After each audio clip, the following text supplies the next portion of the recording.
Big News aus dem Tessin, das haben wir heute zu bieten in der Sendung, korrekt, Dominik? Ja genau, Dave Graham hat uns vergangene Woche angerufen, er weilt im Tessin, hat gesagt, Jungs, kommt her und hat uns ein exklusives Interview versprochen. Worum es genau geht, sagen wir jetzt noch nicht. Beta, die monatliche Klettersendung, wird präsentiert von Bächli Bergsport, Petzl und Etrefort. Er gehört ja schon fast zum Inventar des Tessins, der Amerikaner Dave Graham, zum Inventar des Boulders, des Kletterns gehört er sowieso. Wir sind natürlich hochgespannt runtergefahren ins Tessin, haben uns angehört, was er zu sagen hat und nicht schlecht gestaunt. Dave, you called us to tell something. Yeah, I got some news. I'm not sure if it's good news, but it's news. It's life. You know, after, what is it? I don't even know how many years I've been a pro climber. I feel so old that I can't even figure out when. I think I'm 40 now, so that means that I've been doing this for like 22 years professionally. And I've been spending my season here in San Lerto climbing, mostly up in Bivona. And I guess, you know, I've been observing the area up there. I've been seeing what life's like, and I see the climbers, I see myself, I see what I'm doing, and then I also see another, I don't know, form of inspiration for myself at least, that maybe is better for me at this point in my life. I don't know. I haven't made it public yet, but it's probably time to tell the world. But I think my whole rock climbing thing, it's kind of finished. Just can't get psyched anymore.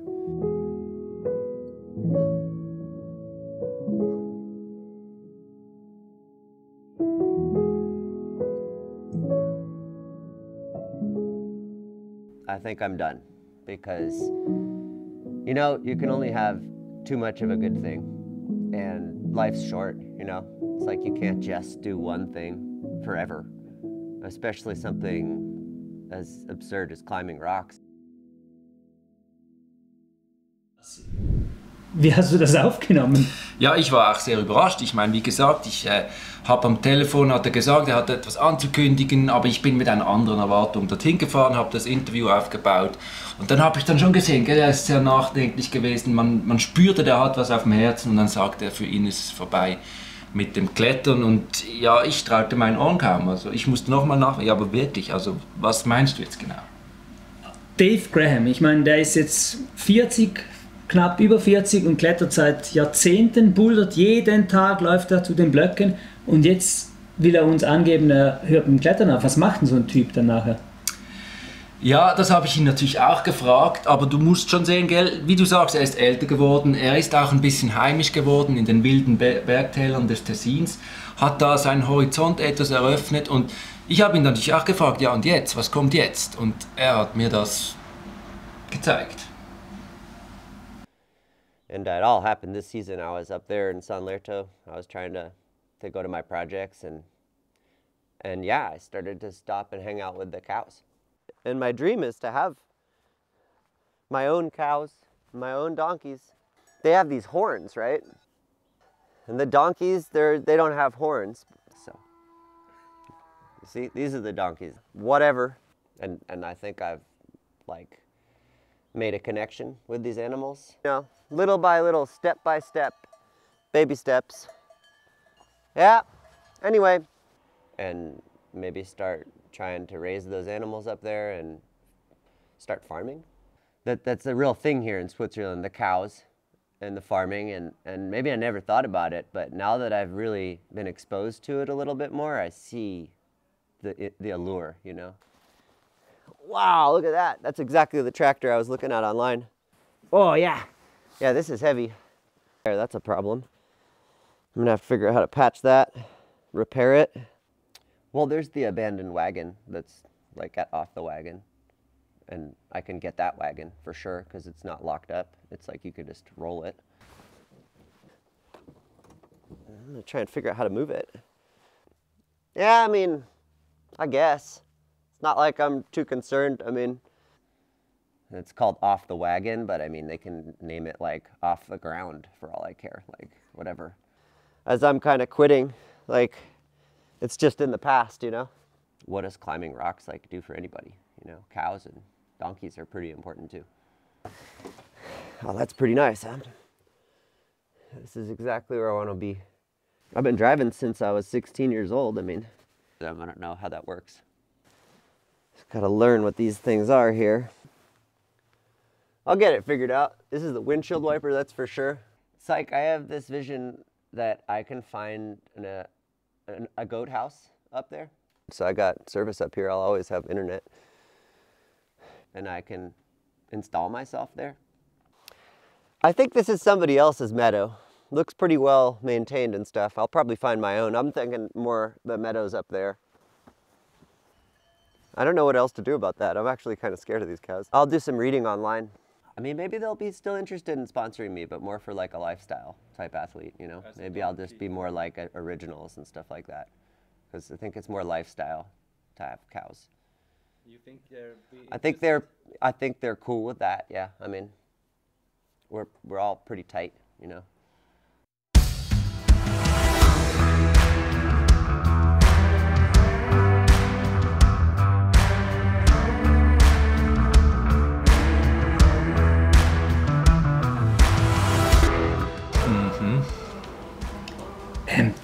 Dominik, aber sorry, also das ist ein schlechter Joke, oder?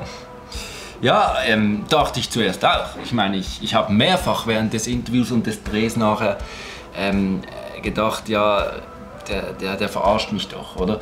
Aber gell, man muss wissen, es ist Dave Graham. Der ist immer so drauf, immer etwas chaotisch, immer humorvoll.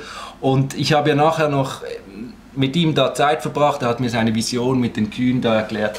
Und im Lauf dieses Drehs habe ich eben schon gemerkt, er brauchte dieses Lächerliche, um diesen starken emotionalen Moment auch irgendwie zu überspielen. Es ist auch bekannt, dass Menschen so reagieren, wenn sie eine Emotionalität überdrücken wollen, dass sie sich dann lächerlich machen. Du, wenn man vom Teufel spricht, dann kommt er. Ich habe eine Videobotschaft von Dave. Hey guys, it's Dave. I know a lot of people were probably really stoked about the farm and the cows and the donkeys and my new path in life, but it was a joke. April Fools. Got you guys good. That's for Seiyus last year. Don't prank people. We all believe that. Das glaube ich ja nicht. Das war doch deutlich gewesen, aber du hast ja gesagt, wir brauchen Schlagzeilen für unsere Sendung. Ich habe es glaubwürdig gefunden. Sorry, er hat mich verarscht, Mann. Du sagst immer, ja, wir müssen Klicks haben. Das ist die Wahrheit. Ja, aber du sagst immer, Alpin-Journalist, schön verifizieren. Dann fahr doch du das nächste Mal sein. Gut. Ich muss mir das schon langsam überlegen, oder? Du hast schon immer lustige Ideen, aber das bringt uns nicht mehr. Wir haben jetzt keine Sendung mehr für heute. Wir sind jetzt am Arsch, oder?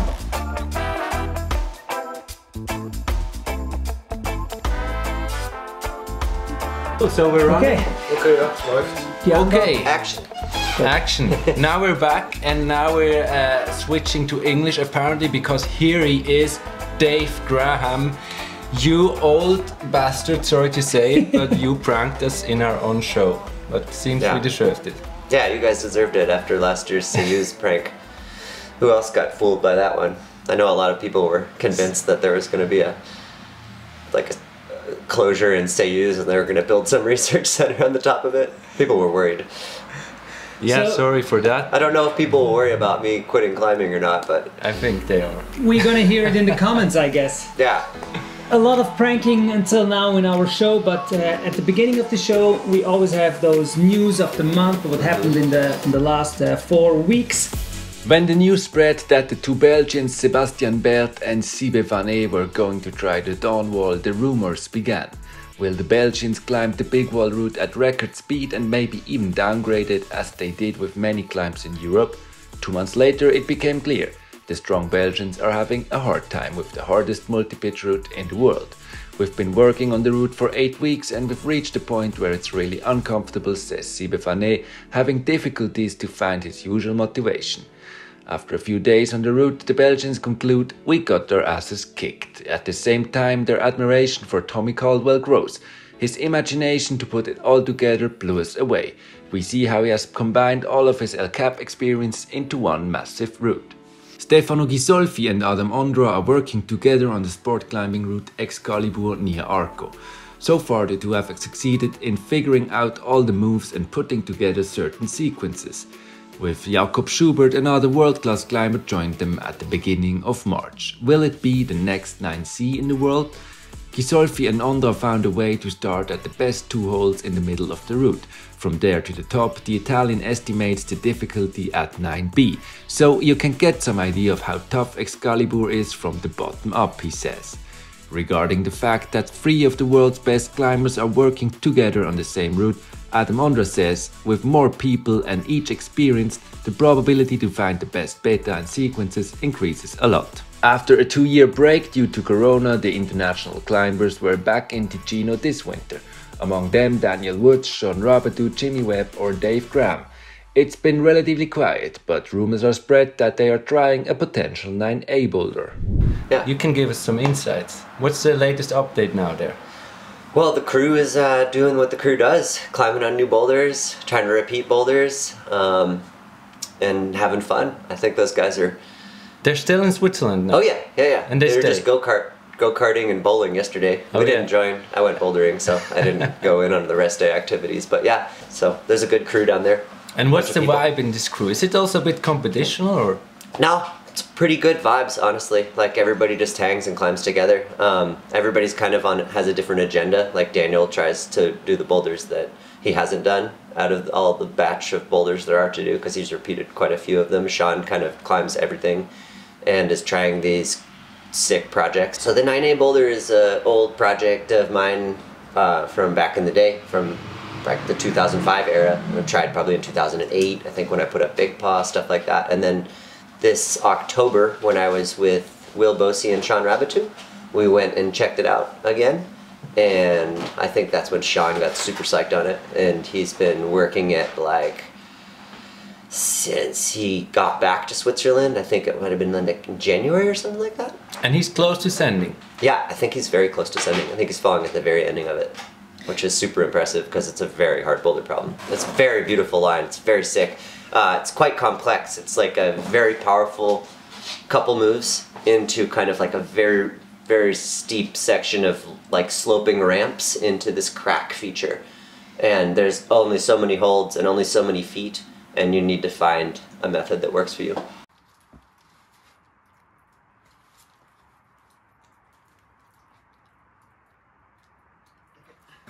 Ali. Come on. Sick. Oh, that was close. Wow. But that's interesting. I mean, he came here in January and is close to sending now. We have March. I mean, Nali was trying the Lapnop project, it was called, Burden of Dreams, for a long time. We have Souda Seul, a long time trying the boulder. I mean, now he's coming here 2 months and almost sending 9A, maybe soon. So Sean's like a super talented climber. He's not just strong, he's like very, very, very talented at climbing. He's got a really impressive ability to find like a sequence that will work for himself. He really knows how to like use his body, and he's also really strong. So he's super talented, he's super strong, and he's quite prepared, I'd say. Like, he's been trying really hard projects in the States. He's already climbed some really hard problems in the fall and winter, and they're probably like perfect preparation for this one. But I think Sean's like been on the path to climb something of this difficulty, because if you see him climb on boulders that are like graded 8C, they seem pretty easy for him, you know? They don't put up much of a challenge. I think he's just at that level where he's capable of putting together really hard sequences and repeating them. Like, it's not like it just does it once and then has to come back the next season to do it once. It's like he's falling off the end of that project 2 times a day, every session. Do you think soon he's going to climb 9B or someone else? I definitely wouldn't be surprised in the future if Sean climbed 9B. I mean, it's just about finding that 9B. Like, it's really hard to find boulders of that level because it has to be natural. Like, there are no chipped holds really in bouldering, and you have to find a sequence that from the top to the like the bottom to the top actually works, you know? It's pretty hard. That's not too morpho, you know what I mean? That actually is possible to do, you know? That's not too tall, you know what I mean? It can't be too dangerous, so it has to be kind of like a compromised, in a sense. Like, there's a lot of really big futuristic boulders down there in Ticino, but the ones that are the most doable are still like combining two 8C plus sections of boulder together, you know, so the grade is kind of uncertain. But they're very obviously doable because all the moves can be done quite quickly. It's just a matter of connecting them. But yeah, these boulders, the new hard boulders in Ticino these days are not like Lapnor style boulders. They're like bigger blocks with longer lines. So it's a section, it's like adding together a whole bunch of sections of hard climbing. Let's talk about you, more about you. So we are really happy that you keep climbing and that you're not going to be a cow farmer or whatever. Yeah, that's not going to happen. But we want to make sure that you really keep climbing. So we prepared a little game. We wrote a hard route on every card of this desk. And we want you to pick one, and you have to give us a promise that you give the route a try. That you pick. Try it. Yeah. In Not send it. Well, you can choose. Okay. So you can choose one. Let's go. Let's try this. Yeah, well, Which one is it? Silence. Of course, the route that I want to try. Seriously? Well, there's only one 9C in the world right now, I think, and that's probably Silence, and might as well try it, right? Gotta see what's up. I'm not sure I can do that knee camming thing that Adam does, because I think my knee would break in half, but you have the same body shape as Adam, more or less. yeah, minus like probably like 10, 15 kilo of muscle in my whole body, or maybe more. I don't know, he's got really strong legs and hips, that guy. He's very compact. Actually, there's nothing else but silence in this desk. Yeah, we thought, yes, we can prank and Dave again in our show. After you No. made jokes with us, we put silence on every card, so you choose it. So the first climber, we have a first climber who really wants to or has to do it. Now you want to do it. I'm glad that I didn't pick Perfectamundo, because I've tried that one and I know it's going to be hard for me. Really? Really? Ah, yes. Right. Yeah, for sure. It's like very pockety. There's a mono on it that is hard to grab. But talking about limestone, we have to mention bibliography. I was quite surprised to see that you tried it. Yeah, tried bibliography this summer. And That's even super did cool. all the sequences, right? Yeah, did all the moves. I didn't do all of the sequences, like the entire sections and stuff like that, but I moves, I did wanted do to some say. sections. I did some good links. I didn't try it a lot. I was trying mostly Jungle Boogie at the time, and it was also, there's a lot of people on it, and I didn't want to get in the way and like be a pain in the ass. There was Seb Bouin making real tries. There was Sean Bailey making real tries, who eventually did it. There was Stefano, who was making real tries and who eventually did it also. So I kind of tried to get on the route when it was free, and it was also pretty hot at the time. When I started trying it, it was warm by then, so I think better temperatures will help me a lot, but it's something that I want to commit to trying every single season now. But until then, you're in Switzerland, as we all know. You're now in Zurich and most of the time in Ticino climbing.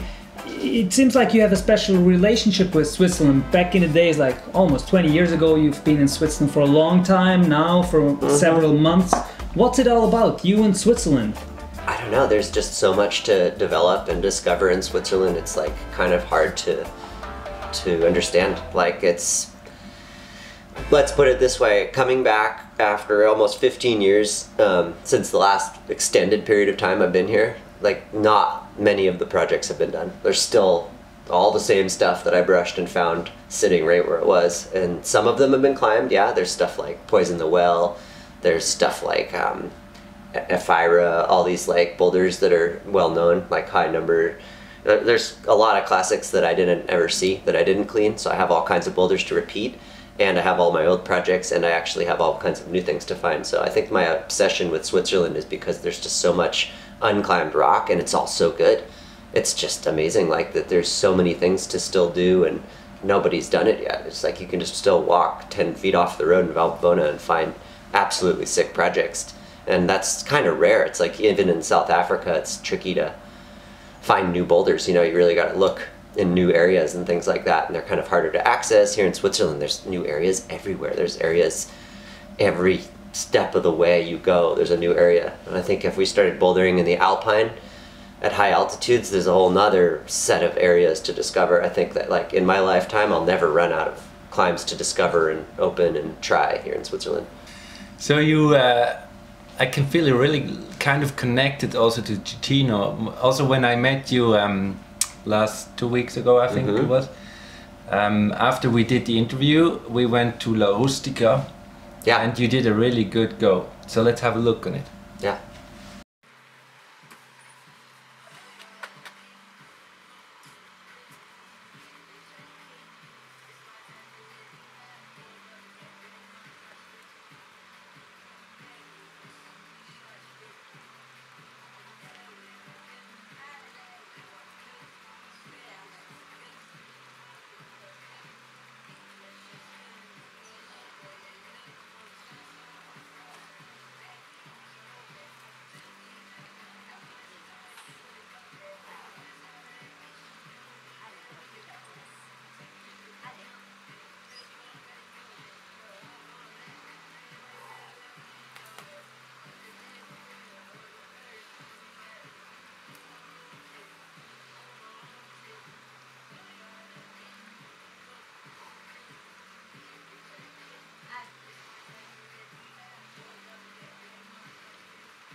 Oh well. So Dave, one thing that I'm curious about, as far as I know, you don't really train for climbing. You're just outdoors on the blocks, on the rock. What's that about? But, I mean, if you compare with other climbers like Adam Ondra, Alex Megos, they do a lot of time in the gym, specific training. Well, I think one of the reasons is because I don't do competitions, so I have nothing really to train for. I don't train to climb on plastic, to be better on plastic. So if I train, I'm trying to train to be better on rocks. And in the last 5 years, I've actually started to try and train when I have the chance. So if it's bad weather, instead of just going out and suffering in the miserable snow, ice conditions, of Colorado or whatever, I'll go into the gym and train, which is something that I learned to do from climbing with Daniel Woods, Maddie Hong, John Cardwell, people like that, like my homies back in Colorado. So in essence, I'm not the type of person who ever really trained, but I'm trying to learn and use it to my advantage to help me on my projects, but only when it's kind of the right period of time and the right time of the year, because these days when it's just perfect weather, I don't go train in the gym, I just climb outside. So you're the best evidence that just training outside on the rock is still the best training? Yeah, I think I'm good evidence that even if you believe that training on rock is the way forward, it's not the truth. There are some things that are done in a climbing gym that can make your rock climbing improve. And I used to be pretty stubborn and say that I don't train in the gym because I didn't believe it would help me, and now I actually admit that yes, it helps me to train in the gym. It's just hard for me to make time in my year because all 365 days of each year I'm I want to go try my projects, and every single rest day is a compromise to not trying a project. So if I train, I'm oh man, I'm gonna be tired and that sucks. So hopefully the weather's bad enough at one period of time every single year that I can get a proper training block in. You just mentioned the keyword rest day. So what about on your rest days? There are no rest days. Just hang around, drink beer, or what do you do? No, there is no rest days now that I got this new hobby. I look for crystals. I call it active recovery. So what I do is I go look for crystals on my rest day, and usually that entails walking a lot, hiking a lot, and then if I actually do find some crystals, digging in the ground and mining or whatever that entails. It's kind of like hardcore landscaping. How easy it's boop, all of a sudden there's the hole and then there's the crystals in them. Classic Bavona, lots of sticks.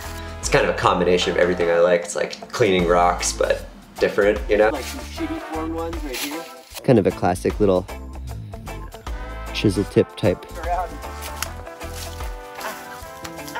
All the crystallization, mineralized pocket. Really cool. And then it makes me feel like you know a lot about geology. More than you. Yeah, probably. Yeah, I sound like I know a lot, but I actually don't. I know enough from rock climbing that it helps me understand, but in the past 8 years, I guess that it's been that I've been looking for crystals, I've had to really educate myself about geology, and still now I'm trying to study the geology of Bavona and the Swiss Alps, and I understand nothing. It's way too complicated. The geology of the Alps is crazy. At least now I'm starting to learn what the types of rocks are. Yeah, so it's really inspiring to see you being connected with the climbing and the crystals to Ticino, and this raises the question, do you plan to get settled sometimes maybe in Ticino? That's the dream. A place in Ticino would be amazing. I'm not really the wealthiest person, so that's going to make it a challenge. It's hard to afford places in Switzerland. They're not cheap. Nothing's cheap, I don't think. If I get lucky and I can get myself some rustica to fix up, I would be super happy. Build a climbing wall, just I don't know, have a home. I'm still technically homeless, so but like a refugee from COVID. I left Colorado, my last technical home, and ended up in Spain, living in campgrounds for 1.5 years, and now I live in Maggia, in Ticino. But there is still a chance that you're going to be a farmer then in Ticino. Yeah, there's a chance. A farmer of a garden, maybe. I might have a nice garden. That would be something that would be a big step forward. So, Dave, we are heading to the end of our show today. And last time in our show we had Alexander Megos as a guest here in the show, and he brought this t-shirt, the Carrots for Power t-shirt, and with a signature as well. And we did a little raffle. We asked you guys to send in your picture of a carrot of the day of a special carrot. Uns haben zahlreiche geniale Einsendungen erreicht, von der Fitzroy-Karotte über die Big Balls-Karotte bis hin zur Karottenechse. Danke dafür. Wir haben uns für die Karotte mit Karottenwanderstock von Yannis Spieth entschieden. Sein Exemplar überzeugte uns nicht nur punkto Farbgebung, Oberflächenbeschaffenheit und Erdverkrustungen. Die so friedfertig anmutende Gesamtkomposition dieser dahin flanierenden Karotte schien uns angesichts der verrückten Weltlage einen beruhigenden Gegenpol zu setzen. Herzliche Gratulation, Yannis. Congratulations, Yannis, also from my side for the t-shirt now. Today, thanks, Dave, you brought 2 crystals. Yeah, we got 2 crystals. Can you explain a bit more about them, where you found them or so? This is the first crystal I found in Val Bavona this year. So it's a Tessiner habitus formation. It's a type of quartz crystal that you can find some places in the world and happens to be in Ticino that you find lots of them.